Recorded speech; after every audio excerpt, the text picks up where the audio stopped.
नमस्कार दोस्तों। आज हम कक्षा 9वीं की क्षितिज पाठ्यपुस्तक से पढ़ेंगे कबीरदास के शब्द और उनके प्रश्नोत्तर पर भी चर्चा करेंगे। तो जैसा कि आप सभी लोगों को पता ही होगा कि सीबीएसई ने इस वर्ष कोविड-19 को ध्यान में रखते हुए पाठ्यक्रम में कटौती की है और इस बार सिर्फ हमें शब्द का पहला शब्द पढ़ना है, ना साखी पढ़नी है और ना ही दूसरा शब्द पढ़ना है। एक ही शब्द पढ़ना है और उसी के प्रश्नोत्तर पर भी हम चर्चा करेंगे। तो आइए सबसे पहले हम देखते हैं कबीरदास जी का जीवन परिचय। कबीरदास का जीवन परिचय। कबीरदास जी का जन्म सन 1398 में काशी में हुआ था और सन 1518 में मगहर में उनका देहांत हुआ। नीरू और नीमा नामक जुलाहा दंपति ने इनका पालन पोषण किया था। तो इनके जन्म के लिए को लेकर के बहुत सारी किंवदंतियाँ हैं। जो कुछ लोग कहते हैं कि परिवार वालों ने इनका त्याग कर दिया था जन्म के बाद, जिसके बाद जो है नीरू नीमा नामक दंपति ने इनका पालन पोषण किया। कबीर जी ने विधिवत शिक्षा नहीं पाई, परंतु सत्संगत, पर्यटन और अनुभव से उन्होंने ज्ञान प्राप्त किया था। भक्तिकालीन निर्गुण संत परंपरा के प्रमुख कवि कबीरदास की रचनाएं मुख्यतया कबीर ग्रंथावली में संग्रहित हैं, किंतु कबीर पंथ में इनकी रचनाओं का संग्रह बीजक ही प्रमाणिक माना है। इनकी कुछ रचनाएं गुरु ग्रंथ साहब में भी संकलित हैं। तो जीवन परिचय हो गया। कबीर अत्यंत उदार, निर्भय तथा सदगृहस्थ संत थे। राम और रहीम की एकता में विश्वास रखने वाले कबीर ने ईश्वर के नाम पर चलने वाले हर तरह के पाखंड, भेदभाव, कर्मकांड का खंडन किया।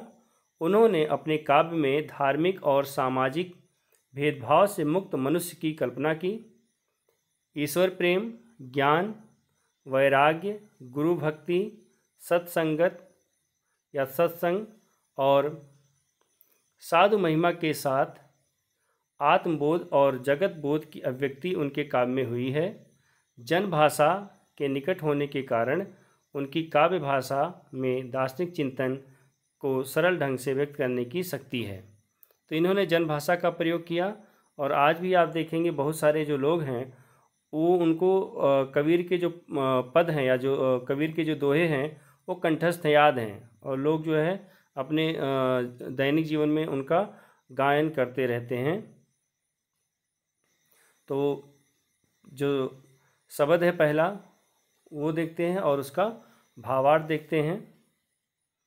तो यहाँ पर पहला जो शब्द दिया गया है एक ही पढ़ना है हमें। तो शब्द देखते हैं। मोको कहाँ ढूंढे बंदे, मैं तो तेरे पास में। मोको कहाँ ढूंढे बंदे, मैं तो तेरे पास में। तो कबीरदास जी परमात्मा के निराकार स्वरूप की कल्पना करते हैं या उसी को मानते हैं कि परमात्मा जो है वो निराकार है, उसका कोई आकार नहीं है। और तुलसीदास और सूरदास जी का मानना है कि परमात्मा जो ईश्वर होता है उसका रूप होता है। तो वो लोग जो है सगुण भक्ति से जुड़े हुए हैं और ये निर्गुण भक्ति के हैं। तो यहाँ पर भी हम वही देखेंगे। तो परमात्मा जो है, जो कबीर जिनको मानते हैं निराकार है, उसका कोई आकार नहीं है, ऐसा जो परमात्मा जो ईश्वर है वो मनुष्य को संबोधित करते हुए कह रहे हैं कि मोको कहाँ ढूंढे बंदे, मैं तो तेरे पास में। मोको मुझे, नीचे अर्थ दिया हुआ है, मोको मुझे, बंदे मनुष्य, बंदे का अर्थ है मनुष्य। तो यहाँ पर निराकार जो ब्रह्म है वह मनुष्य को, या निराकार जो ईश्वर है वह मनुष्य को संबोधित करते हुए कहते हैं कि हे मनुष्य, तू मुझे इधर उधर बाहर कहाँ ढूंढ रहा है। हे मनुष्य, तू मुझे बाहर इधर उधर कहाँ ढूंढ रहा है, मैं तो तेरे पास में, मैं तो तुम्हारे पास में हूँ, तुम्हारे अंदर हूँ। तू मुझे अपने से बाहर इधर उधर कहाँ ढूंढ रहा है। आगे फिर कहते हैं, ना मैं देवल ना मैं मस्जिद ना काबे कैलाश में। कहते हैं ना मैं देवल, देवल मंदिर। तो फिर आगे कहते हैं कि ना तो मैं मंदिर में रहता हूँ और ना ही मस्जिद में। ना तो मैं मंदिर में रहता हूँ ना ही मस्जिद में, ना काबे कैलाश में, और ना ही मुसलमानों के पवित्र तीर्थ स्थान काबा में मैं निवास करता हूँ, और ना ही हिंदुओं के पवित्र तीर्थ स्थल कैलाश पर्वत पर मेरा बसेरा है। इन सभी जगहों पर मैं नहीं रहता हूँ और यहाँ पर जाना वह सब व्यर्थ है, बेकार है। ना तो कोनो क्रियाकर्म में नहीं योग वैराग में। फिर आगे निराकार ब्रह्म कहते हैं कि ना तो कोनो क्रियाकर्म में, कोनो मतलब का तात्पर्य है किसी क्रियाकर्म, क्रियाकर्म का अर्थ होता है धार्मिक कार्य। तो आगे परमात्मा कहते हैं कि ना तो मैं किसी क्रियाकर्म करने से मिलता हूँ, पूजा पाठ, धार्मिक आयोजन, धार्मिक कार्य करने से मिलता हूँ, और ना ही किसी तरह के कर्मकांड पूजा पाठ करने से मुझे प्राप्त किया जा सकता है। नहीं योग वैराग्य से, ना ही योग साधना के द्वारा मुझे प्राप्त किया जा सकता है, और ना ही संसार को छोड़कर बैरागी बनकर, सन्यासी बनकर के इधर उधर भटकने से मुझे प्राप्त किया जा सकता है। ये सब क्या है? दिखावा है। ये सब दिखावा है, ये सब अंधविश्वास हैं। इन सब के द्वारा मुझे नहीं पाया जा सकता है। तो अब आगे कहते हैं कि बताते हैं कि मिलेंगे कैसे, फिर परमात्मा का मिलन कैसे होगा। खोजी होए तो तुरते मिलियों, खोजी होए तो तुरते मिलियों पल भर की तलाश में। कहते हैं कि यदि सच्चा भक्त सच्चे मन से, कह रहे हैं कि यदि कोई सच्चा भक्त हो जिसके मन में सच्ची लगन हो मुझे प्राप्त करने की, तो उसे मैं पल भर में ही या क्षण भर में तुरंत ही दर्शन दे देता हूँ। कहे कबीर सुनो भाई साधो, कबीरदास जी कहते हैं कि हे संत भाइयों सुनो, सब श्वासों की श्वास में। कबीरदास जी भक्तों को संबोधित करते हुए कहते हैं कि हे संत भाइयों सुनो, वह परमात्मा हर प्राणी में विद्यमान है, हर जीव में विद्यमान है, हर सांस के अंदर है। क्योंकि सांस हमारे अंदर समाई हुई है, तो परमात्मा भी हमारे अंदर ही निवास करता है, कहीं बाहर नहीं। तो हमें परमात्मा को ढूंढने के लिए क्या करना है? हमें कहीं बाहर नहीं ढूंढना, बल्कि परमात्मा को हमें अपने अंदर, अपने मन में ढूंढना है, और हमारे अंदर ही परमात्मा का वास होता है।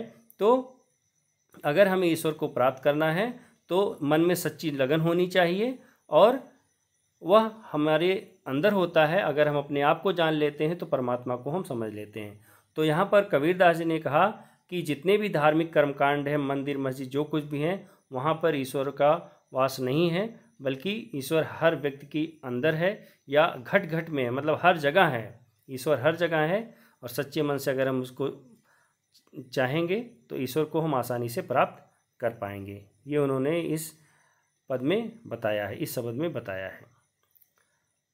तो अब हम जो है शब्द जो हमने पढ़ा उससे संबंधित जो पाठ्य पुस्तक में प्रश्न दिए हुए हैं उनके उत्तर पर चर्चा कर लेते हैं।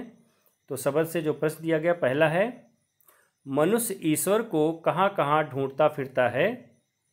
इसका उत्तर होगा, मनुष्य ईश्वर को मंदिर, मस्जिद, काबा, कैलाश, योग, वैराग्य और अनेक प्रकार की पूजा पाठ या विधियों में ढूंढता फिरता है।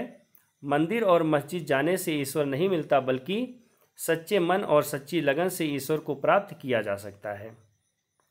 ये उसका उत्तर हुआ।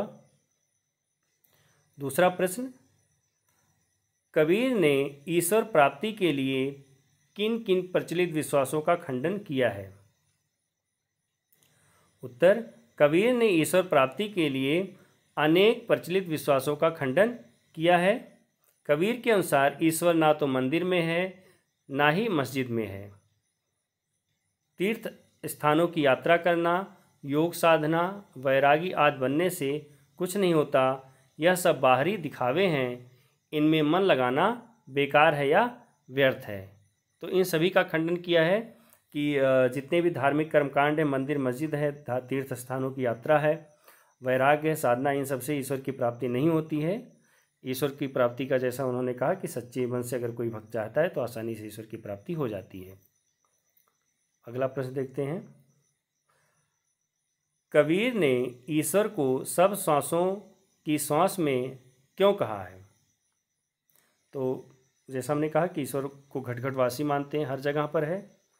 तो उत्तर, कबीर के अनुसार ईश्वर हर जगह है, वह हर सांस में समाया हुआ है, हर एक जीव में समाया हुआ है, उनके मन में, उनके हृदय में, हर व्यक्ति के, हर प्राणी के हृदय में परमात्मा का वास होता है। तो ईश्वर घट घटवासी है। अन्य प्रश्न, कुछ महत्वपूर्ण प्रश्न, उनकी भी चर्चा कर लेते हैं।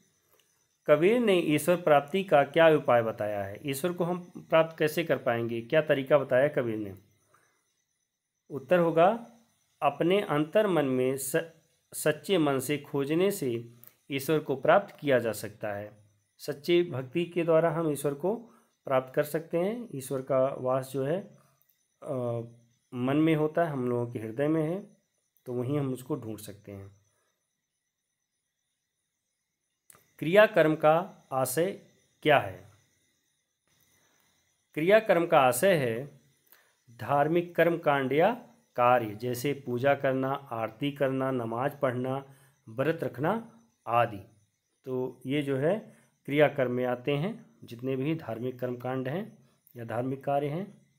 तो अगर मेरा यह वीडियो आप सभी को पसंद आता है तो आप अपने दोस्तों में शेयर करें और मेरे इस चैनल को सब्सक्राइब करें। आप सभी लोगों को यह वीडियो देखने के लिए बहुत बहुत धन्यवाद।